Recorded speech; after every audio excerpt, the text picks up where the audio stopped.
आज के इस क्लास में आप लोगों को जो है मैथ का जो है थर्ड चैप्टर हम लोग पढ़ेंगे, जिसमें आपको बता दिया जा रहा है जो चैप्टर्स नेम है। Your third chapters name pair of linear equations, pair of linear equations in two variables. यानी कि आज की क्लास में आप लोगों को बताया जाएगा ये चैप्टर, ठीक है। और ये जो चैप्टर है काफ़ी अच्छा चैप्टर है, बहुत इजी चैप्टर है, ठीक है। और इस चैप्टर के माध्यम से आप बहुत सारे क्वेश्चन बना सकते हैं और इसमें कुछ ऐसे क्वेश्चंस आपको मिलेंगे जो आप कैलकुलेशन बेसिस यूज़ करते हैं। जस्ट लाइक आपको इक्वेशन दे दिया गया, उसमें आप क्या करिएगा कि मेथड होता है, सब्स्टिट्यूशन हो गया, एलिमिनेशन हो गया, क्रॉस मल्टीप्लिकेशन हो गए, इस तरह से मेथड आते हैं जिसका यूज़ करके आप लोग क्वेश्चन को आसानी से सॉल्व कर पाइएगा, ठीक है। तो सबसे पहले जो है first of all we will discuss about linear equation in two variable. सबसे पहले हम लोग बात करेंगे linear equation in two variable, because आप क्लास 9th में जो है ऑलरेडी पढ़ चुके हो linear equation in one variable, ठीक है। और थोड़ा बहुत टू वेरिएबल के बारे में भी आप जान रहे होंगे, ठीक है।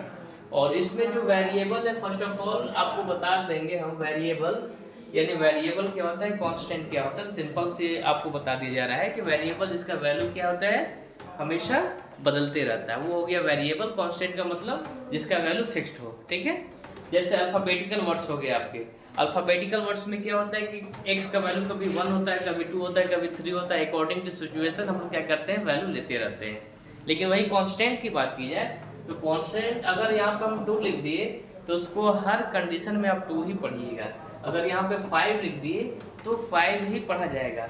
अगर हम 7 लिख दिए तो 7 ही पढ़ा जाएगा। तो ये वैल्यू क्या हुए आपके, कांस्टेंट हुए। क्या हुए, कांस्टेंट हुए, ठीक है।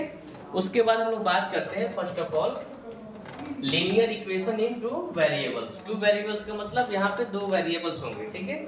आप बोल सकते हो एन इक्वेशन, या बोल सकते हो which equation can be expressed the form of a x plus b y plus c equal to 0।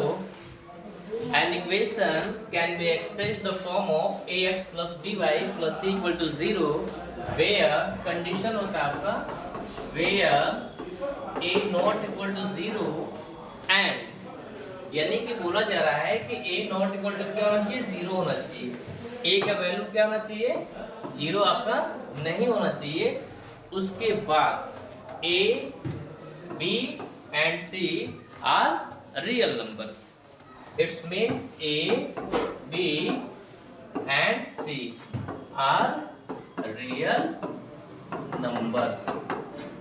यानी कहने का मतलब है, आपको बता दिया जा रहा है कि linear equation in two variables की अगर बात की जाए तो आप बोल सकते हो which equation can be expressed the form of a x plus b y plus c equal to 0 where a not equal to 0 and a, b and c are real numbers और called linear equation in two variables. Okay, but today we will learn about this chapter pair of, यानी कि हम लोग को जो इस chapter में जो है pair of linear equation two variables के बारे में स्टडी करनी है। तो आपको बता दिया जा रहा है, आप उसको एक प्रॉपर वे में अरेंज कर सकते हो, दिखा सकते हो। तो हम लोग जो है लर्न करेंगे pair of linear equations, pair of linear equations in two variables.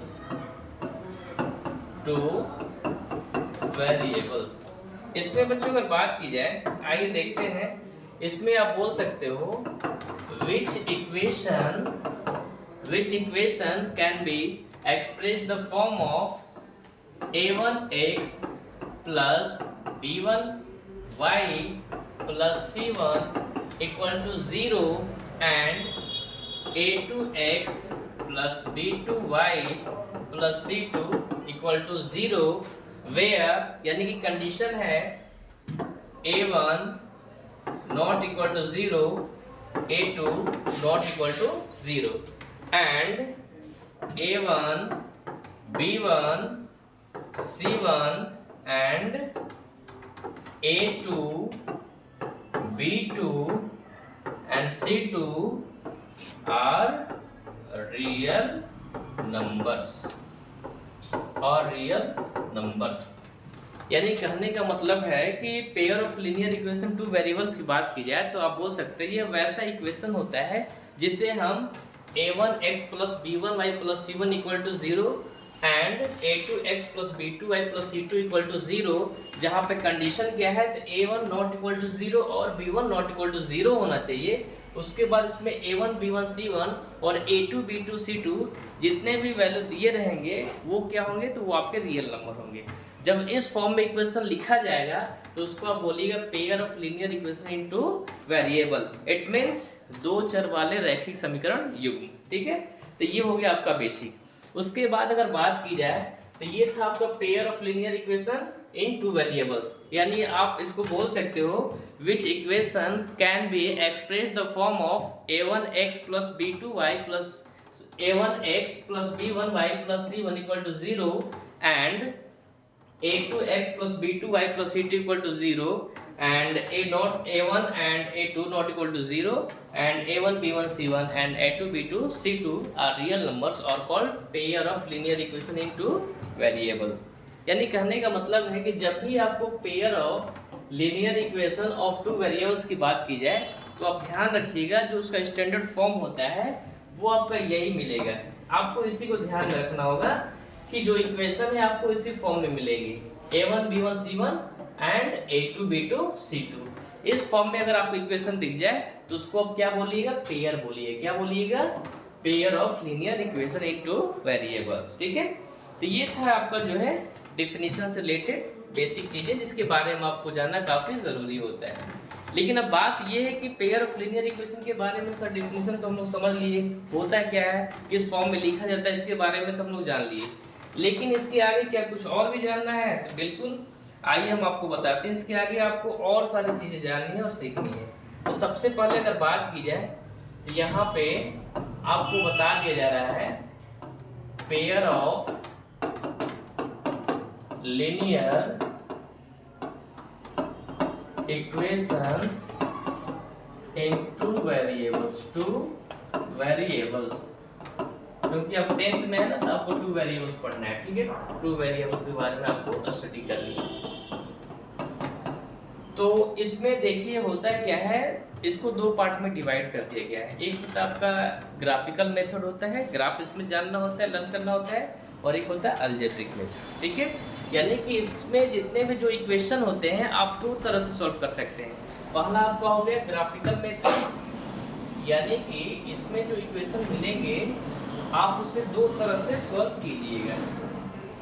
पहला मेथड है ग्राफिकल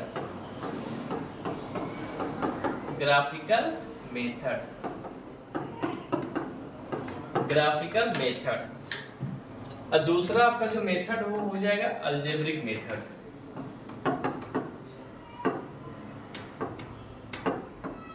अलजेब्रिक मेथड। ठीक है, यानी कहने का मतलब है, इसे आप ऐसे भी बोल सकते हैं, इनको आप बोलिएगा हिंदी में, ठीक है, ग्राफीय विधि बोलते हैं इनको हम। और ये जो आपका है ग्राफ अलजेब्रिक मेथड, इसको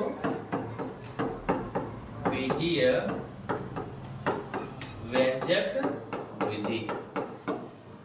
व्यंजक विधि।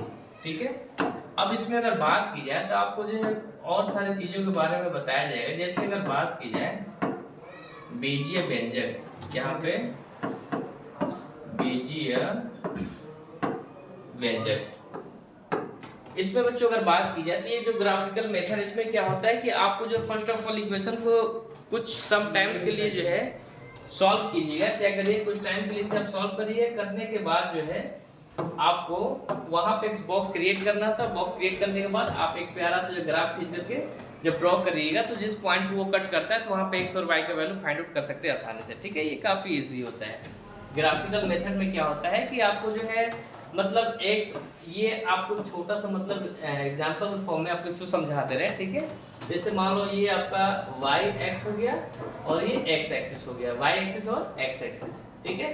तो जब ग्राफ खींचते हैं देखते हैं कि दोनों जो है ग्राफ जो लाइनिंग है वो किस पॉइंट पे कट करती है, इंटरसेक्ट करती है। जिस पॉइंट पे इंटरसेक्ट करेगी तो वही इंटरसेक्शन पॉइंट जो x और y की वैल्यू क्या करता है, रिप्रेजेंट करता है। तो इसके लिए क्या करना होगा, ग्राफिकल मेथड जब हमें सॉल्व करना होता है इक्वेशन को, तो उसके लिए हमें ग्राफ की आवश्यकता होगी। We have need graph book, sorry copy, ठीक है, कॉपी की जरूरत पड़ेगी या पेज आपके पास होगा तो उस पर भी हो जाएगा। लेकिन अलजेब्रिक मेथड में बात की जाए तो अलजेब्रिक मेथड में आपको कुछ मेथड ऐसे हैं जो आप सॉल्व करिएगा, ग्राफिकल से सॉल्व करिए या अलजेब्रिक मेथड सॉल्व करिए, आंसर आपका x और y का सेम ही आएगा। x और y का जो वैल्यू आता है वो बिल्कुल सेम आता है, उसमें कहीं कोई डिफरेंस नहीं है, ठीक है। लेकिन जो प्रोसेस है, जो मेथड है वो अलग अलग होते हैं।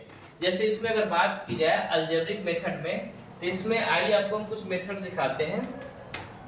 पहला हो गया आपका अलजेब्रिक मेथड में सब्स्टिट्यूशन मेथड आता है, नाम आप लोग सुने होंगे, सब्स्टिट्यूशन मेथड, जिसको बोलते हैं हिंदी में प्रतिस्थापन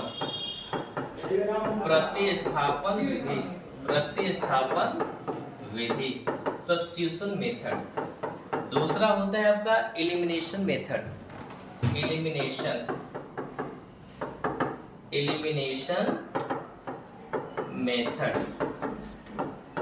जिसको बोलते हैं विलोपन विधि, हिंदी में क्या बोलते हैं, विलोपन विधि। यानी इसका मतलब होता है एलिमिनेशन में कि हमें जो उसमें से जो एक टर्म होता है उसको लुप्त कर देना होता है, विलुप्त कर देना होता है, यानी गायब कर देना होता है, ठीक है, एलिमिनेशन में।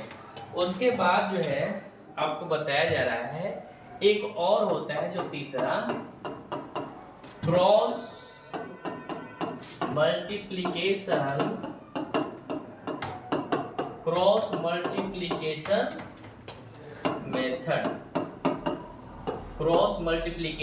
मेथड, जिसको बोलते हैं वज्र गुणन विधि, ठीक है, ये हो गया। अब इसमें अगर बात की जाए, यानी कहने का मतलब है आप pair of linear equation in two variables को 4 तरह से सॉल्व कर सकते हैं। पहले आपको बताया गया है कि 2 पार्ट्स में इसको डिवाइड कर सकते हैं। तो पहला हो गया आपका ग्राफिकल मेथड, ठीक है, दूसरा हो गया अलजेब्रिक मेथड। उसके बाद ग्राफिकल मेथड में आपको बताया गया है कि इसको हम ग्राफ के थ्रू सॉल्व कर सकते हैं, ठीक है। x और y जो एक्सिस दिया हुआ है उसके अकॉर्डिंग उसका पॉइंट जो है किसी एक जगह पे एक प्लेस पे इंटरसेक्ट करेगा तो वहाँ पे x और y का वैल्यू फाइंड आउट किया जा सकता है। ये ग्राफिकल मेथड हो गया। अगर अलजेब्रिक मेथड की बात की जाए तो इसमें जो आप 3 तरह से सॉल्व कर सकते हैं। पहला हो गया आपका सब्स्टिट्यूशन मेथड, दूसरा हो गया एलिमिनेशन, और तीसरा जो है आपका हो गया क्रॉस मल्टीप्लिकेशन मेथड, जिसको बोलते हैं वज्र गुणन विधि। लेकिन अब बात ये है कि अब सबसे पहला क्वेश्चन तो आप लोगों के माइंड में ये आता है कि सर ये जो पढ़ रहे हैं क्या हमारे एग्जाम में आएगा या नहीं। तो देखिए आपको बात बता दे रहे हैं, क्योंकि हर एक स्टूडेंट के दिमाग में ये चीज़ें घूमती रहती है ना कि पढ़ रहे हैं तो एग्जाम में आएगा कि नहीं आएगा। तो आपको बता दिया जा रहा है। सबसे पहले अगर बात की जाए तो ये जो ग्राफिकल मेथड है सीधे 5 मार्क्स का आता है एग्जाम में। यानी जो बच्चे बीएसबी बोर्ड के होंगे, बिहार बोर्ड के जो एग्जाम देने वाले होंगे, ग्राफिकल मेथड एक क्वेश्चन फिक्स है 5 नंबर का, वो आता ही आता है। 5 मार्क्स का बिहार बोर्ड वाले बच्चों के लिए फिक्स है, ग्राफिकल मेथड आएगा ही आएगा, ठीक है, समझे कि नहीं। उसके बाद जो है सीबीएसई बोर्ड वाले जो बच्चे हैं, ग्राफ से जो है असर्शन रीजन बेस्ड क्वेश्चन देता है आपको बनाने के लिए। और आप लोग जान ही रहे कि इस समय सीबीएसई बोर्ड में असर्शन रीजन के क्वेश्चन जो है काफ़ी बच्चों को जो तंग करके रखा है, और जो बच्चे थोड़ा सा समझदारी दिखा रहे हैं तो बना ले रहे हैं, है ना। लेकिन कोई खास टफ नहीं होता है, बस समझने के ऊपर डिपेंड करता है। अगर उसको आप प्रॉपर वे में समझ ले रहे हैं तो आप बना लीजिए, कोई मतलब हार्ड नहीं होता है।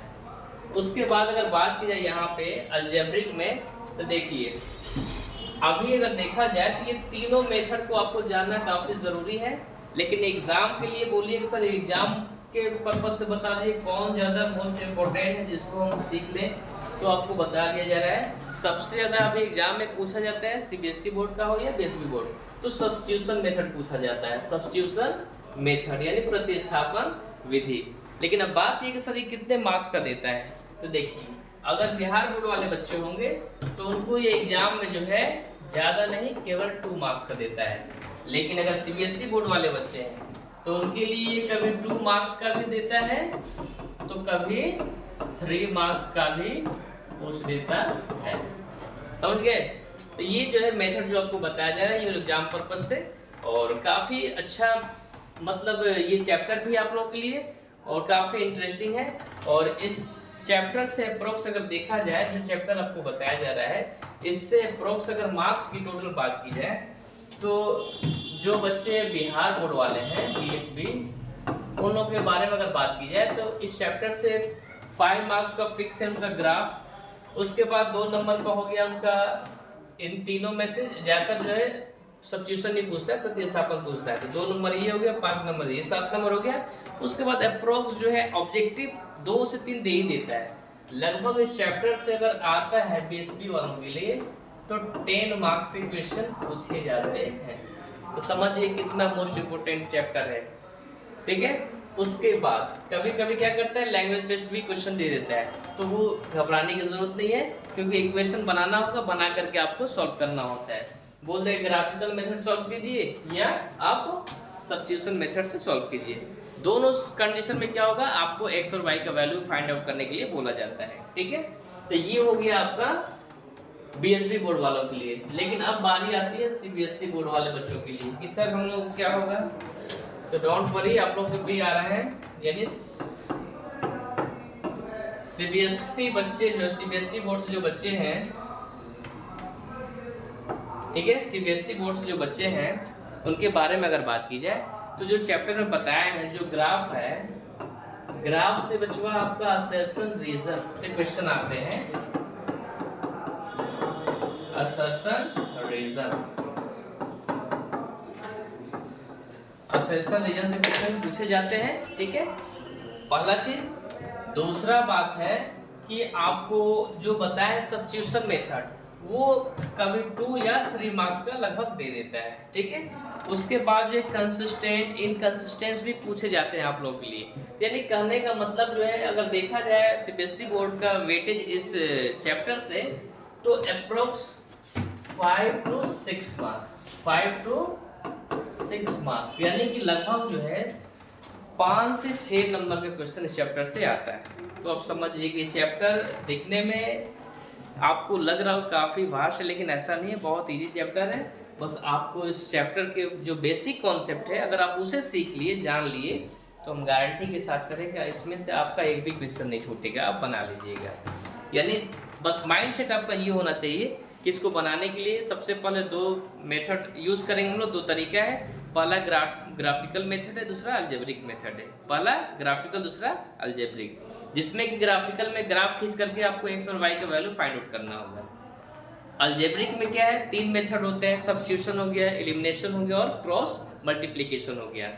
इसमें क्या है, तो आपको एक्स और वाई, एक्स निकाल लिए तो वाई पुट करना होगा, वाई निकाल लिए तो एक्स पुट करना होगा, यानी putting the value and getting the result वाला सिस्टम है इसमें। ठीक है, वैल्यू पुट करिए और आंसर फाइंड आउट कीजिए। लेकिन ये आप ग्राफिकल मेथड से बनाइए या अलजेब्रिक मेथड से बनाइए, लेकिन आंसर दोनों कंडीशन में क्या है, सेम ही आएगा। समझ गया ना, आंसर क्या होगा, सेम आएगा। यानी कहने का मतलब है कि अब क्वेश्चन तो ये उठता है आप लोगों को, सर जब दोनों कंडीशन में आंसर सेम आएगा तो फिर इतना क्यों पढ़ने के लिए बोला जा रहा है। प्यारे बच्चों, नॉलेज के लिए हमें हर एक चीज़ जानना होता है। किसी भी काम को अगर आप ज़्यादा तरीके से करना जानते हैं तो समझिए कि आप एक स्मार्ट पर्सन हैं। उसी तरह से चैप्टर में जो आपको टॉपिक दिए गए हैं, जो क्वेश्चन दिए गए हैं, उसको 2 से 3 से 4 मेथड आपको बताया जा रहा है लर्न करने के लिए, तो आपके लिए समझिए कि बेस्ट अपॉर्चुनिटी है। कभी कभी ऐसा भी होता है कि आपको डायरेक्ट क्वेश्चन दे देगा एग्जाम में, बोलेगा find the value of x and y, find the value of x and y, लेकिन आप लोग को दिल और दिमाग में चिल्ला सर क्वेश्चन देगा तो आखिर देगा कैसा, आइए दिखाते हैं। सपोज 2x इक्वेशन आपको इस तरह से दे दे, 2x + 3y = 5, x - 5y = 6। ये हो गया आपका इक्वेशन फर्स्ट। और ये हो गया आपका इक्वेशन सेकंड। जब इस तरह से क्वेश्चन आपको दे दे तो क्या कीजिएगा, तो देखिए इसमें टू वेरिएबल शामिल है। आपको बताया था पेयर ऑफ लीनियर इक्वेशन जब पढ़िएगा तो उसमें टू वेरिएबल्स आएंगे ही आएंगे। देखिए ये क्या है आपका x और दूसरा क्या हो गया y हो गया, ठीक है, x है और y है। टू वेरिएबल्स है कि नहीं है? है। किसी के दिमाग में ये चला कि सर ये जो x और y है, क्या इसके जगह पे हम लोग 2m plus 5n equal to 6 यानी x और y की जगह पे m और n लिखा जा सकता है? बिल्कुल आप लिख सकते हो, कोई दिक्कत नहीं है। बस यहाँ पे आपको बोल दिया गया है कि जो वैल्यू रहेगा वो वेरिएबल होना चाहिए। क्या रहना चाहिए? वेरिएबल। इसलिए आपको ध्यान देने वाली बात है। बोलोगे क्या सर इसके जगह हम p और q लिख सकते हैं? जी हाँ, आप बिल्कुल लिख सकते हैं। क्या s और t लिख सकते हैं? बिल्कुल आप लिख सकते हैं। बस ध्यान क्या रखना है कि वो वेरिएबल होना चाहिए। बाकी ये आपके दो इक्वेशन होंगे इस टाइप के, और इसको आप कितने मेथड सॉल्व करिएगा? 4 मेथड से आप सॉल्व कर सकते हैं। पहला आपको देखा जाए तो ग्राफिकल मेथड हो गया, दूसरा आपका सब्स्टिट्यूशन हो गया, तीसरा मेथड एलिमिनेशन, और चौथा कौन सा हो जाएगा? Cross multiplication. यानी कि 4 मेथड के थ्रू आप जो क्या करिएगा सॉल्व कर सकते हैं। एक और मेथड होता है जिसका ज़्यादातर खैर यूज नहीं होता है, लेकिन हम बता दे रहे हैं आप लोग को। एक और मेथड होता है जिसको कंपेयर मेथड बोलते हैं, कंपेयरिंग मेथड, हिंदी में बोलते हैं तुलनात्मक विधि, कंपेयरिंग मेथड, कंपेयरिंग मेथड यानी कि तुलनात्मक विधि, कंपेयरिंग मेथड। इसमें बच्चों आपको बता दिया जा रहा है ये ऐसे टॉपिक्स हैं, इसमें भी आप x और y का वैल्यू फाइंड आउट कर सकते हैं, बट इसमें क्या होता है कंपेयर करके हम लोग फाइंड आउट करते हैं। क्या करना होता है? कंपेयर करना होता है। डायरेक्ट आप x और y का वैल्यू फाइंड आउट किया जा सकता है। तो ये था आपका बेसिक किस चैप्टर का? तो pair of linear equation two variables के ये बेसिक कॉन्सेप्ट थे। उसके बाद अब जो है आप लोगों को जितने भी कॉन्सेप्ट दिए गए हैं उस कॉन्सेप्ट के अकॉर्डिंग आप लोगों को हर एक टॉपिक पे हर एक मेथड के थ्रू आपको एक ही क्वेश्चन उस टाइप के करा दिए जाएंगे जिसके माध्यम से आप पूरा क्वेश्चन आसानी से बना लेंगे। You have not any other problem in this chapter, यानी इस चैप्टर में आपको किसी भी तरह की कोई प्रॉब्लम नहीं होगी। लेकिन एक चीज आपको और बताना चाहेंगे, अगर आप ग्राफिकल मेथड में एंट्री किए हैं तो आइए थोड़ा सा आपको हिंट कर देते हैं। ग्राफिकल मेथड में आपको थोड़ा सा आइडिया दे रहे हैं। ग्राफिकल मेथड, ग्राफिकल मेथड प्यारे बच्चों, ग्राफिकल मेथड में अगर बात की जाए तो इसमें आपको कुछ कंडीशन है, आपको हम बता दे रहे हैं। सपोज आपको pair of linear equation in two variables के स्टैंडर्ड फॉर्म बताए थे, और वो क्या था? तो एक नजर आइए उस पर ध्यान दीजिए। a1x plus b1y plus c1 equal to 0, a2x plus b2y plus c2 equal to 0। तो इसमें क्या है, कुछ कंडीशंस होते हैं, आइए उसको देखते हैं। और जब ग्राफ सॉल्व करिएगा तो ग्राफ भी 3 तरह से आता है। ग्राफ कितने तरह से आएंगे? 3 तरह से आएंगे, ठीक है। पहला आपका ग्राफ ये होगा जिसमें हम आपको बता दे रहे हैं a1 upon a2 not equal to b1 by b2। तो इस कंडीशन में अगर आप ग्राफ खींचिएगा, ग्राफ ड्रॉ करिएगा, जब ये कंडीशन को फॉलो किया जाएगा तो उसका ग्राफ क्रॉस करते हुए आएगा, यानी इंटरसेक्ट करते हुए इस तरह से किसी न किसी पॉइंट पे आएगा, ठीक है। दूसरा कंडीशन है a1 by a2 equal to b1 by b2 not equal to c1 by c2। तो प्यारे बच्चों, इस कंडीशन में जो आपका ग्राफ है वो पैरेलल होगा। क्या होगा? पैरेलल होगा। इसका मतलब ये है कि वो एक दूसरे को किसी भी पॉइंट पे इंटरसेक्ट नहीं करेगा। बोलोगे सर तीसरा भी कोई है? तो जी बिल्कुल तीसरा भी है। a1 upon a2 equal to b1 by b2 equal to c1 by c2। इस कंडीशन में क्या है, जो ग्राफ ड्रॉ किया जाता है वो एक ही लाइन पे होता है, यानी कोलिनियर होता है। क्या होता है? कोलिनियर। यानी इसको आप बोलिएगा इंटरसेक्शन।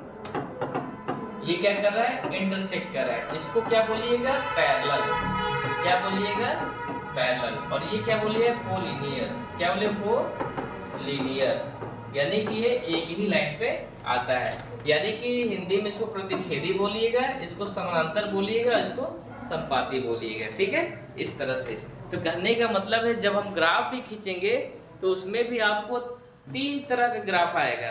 पहला कंडीशन ये हो सकता है, और वो कंडीशन कब होगा, a1/a2 not equal to b1/b2 रहेगा, तब जाकर के आपका समझिए कि उसका ग्राफ जो होगा क्या होगा, वो इंटरसेक्ट करेगा। ये हम आपको चेक करने का आइडिया दे रहे हैं कि जब आपको a1 b1 c1 और a2 b2 c2 दे दे, अगर आपको ग्राफ खींचना हो तो बनाने से पहले ही आप चेक कर सकते हैं, आप जान सकते हैं उसके बारे में कि उसका ग्राफ कैसा होगा। अगर a1/a2 not equal to b1/b2 हो तो इसका मतलब उसका ग्राफ क्या होगा, किसी न किसी पॉइंट पे दोनों x और y क्या करेंगे, इंटरसेक्ट करेंगे। तो वहां पे x और y का वैल्यू फाइंड आउट करना बिल्कुल इजी हो जाता है, ठीक है। लेकिन सेकेंड कंडीशन में क्या है कि a1/a2 equal to b1/b2 not equal to c1/c2। इस कंडीशन में क्या है कि पैरेलल ग्राफ कैसा जाएगा, पैरेलल जाएगा। तो आपको पता होना चाहिए जब ग्राफ पैरेलल जाएगा तो किसी पॉइंट पे इंटरसेक्ट नहीं करेगा। जब इंटरसेक्ट नहीं करेगा तो क्या आपको x और y का वैल्यू मिलेगा? इट इज नॉट पॉसिबल, क्योंकि x और y का वैल्यू मिलेगा ही नहीं। इसलिए तो ये तो इंटरसेक्शन पॉइंट इंटरसेक्ट किया तो यहाँ पे इसके वैल्यू क्या है, पॉसिबल है, बट इनके जो है वैल्यू पॉसिबल नहीं है, यानी इसके कोई सॉल्यूशन होंगे, नो एनी सॉल्यूशन। क्या लिखिएगा, अगर बताना होगा इसके सॉल्यूशन क्या है तो क्या बोलिएगा, no any solution, no any solution. यानी ग्राफ पैरेलल, इसका मतलब सॉल्यूशन जीरो होगा, मतलब नहीं होगा। अगर एक पॉइंट पे इंटरसेक्ट कर रहा है तो इसका एक सॉल्यूशन होता है, क्या होता है, या इसको आप बोल सकते हो यूनिक सॉल्यूशन, यानी एक सॉल्यूशन होगा। लेकिन बोलोगे सर जब कोलिनियर होगा तो क्या होगा, जब ग्राफ खींचिएगा तो दोनों एक ही पे आ जाएगा, एक के ऊपर एक आ जाएगा, तो इसका होगा मेनी सॉल्यूशन, मेनी सॉल्यूशन। क्या होगा, मेनी सॉल्यूशन। समझ गया ना। यानी ग्राफ में आपको बताया गया कि जब भी आपको इक्वेशन दे दे इस फॉर्म में, आप बोलोगे सर इक्वेशन क्या दे सकता है, तो प्यारे बच्चों आपको लिख दे रहे हैं 2x plus 3y minus 6 equal to 0, उसके बाद 3x minus 9y plus 2 equal to 0। ये आपको दो इक्वेशन दे दिया गया है। अब देखिए 2/3 इसको कटाइए तो 1/3 होगा, है ना। तो ये देखिए प्लस, ये माइनस में प्लस में, तो प्लस माइनस मतलब जो दिया हमारा, क्या ये a1/a2 इक्वल टू b1/b2 है क्या, नहीं है, क्योंकि यहाँ पे 2/3 और यहाँ पे -1/3 है, इसलिए इक्वल नहीं है। इसका मतलब से ग्राफ कैसा होगा, a1/a2 not equal to b1/b2, यानी कि कहीं न कहीं एक पॉइंट पे क्या करेगा, इंटरसेक्ट करेगा। इसी तरह से हो सकता है आपका a1/a2 इक्वल टू b1/b2 आ जाए, तो इसका ग्राफ क्या होगा, पैरेलल होगा। जब पैरेलल होगा तो नो एनी सॉल्यूशन, मतलब इसका कोई हल नहीं है। लेकिन अगर इंटरसेक्ट कर रहा है तो इसका मतलब इसका एक सॉल्यूशन होगा, एक हल होगा, ठीक है। उसी तरह से अगर आपका दे दिया a1/a2 equal to b1/b2 equal to c1/c2, तीनों इक्वल दे दिया, तो प्यारे बच्चों बता दे रहे हैं कोलिनियर यानी संपाती एक ही लाइन पे दूसरा लाइन पे आएगा ग्राफ में, और आपका जो हल होंगे, जो सॉल्यूशन होंगे वो बहुत सारे हो जाएंगे, ठीक है, मेनी सॉल्यूशन होंगे। आई बस समझ। तो ये है आपका ग्राफिकल मेथड, यानी जितने भी आपको बताए गए टॉपिक से रिलेटेड ये सारे बेसिक चीज़ें थे। बाकी जो है हर एक टॉपिक के बारे में आपको बाय प्रोसेस हर एक टॉपिक वाइज क्वेश्चन करा दिया जाएगा, आपका पूरा कॉन्सेप्ट क्लियर हो जाएगा, ठीक है। तो आज के लिए इतना ही, हम लोग मिलते हैं नेक्स्ट वीडियो में नेक्स्ट टॉपिक के साथ।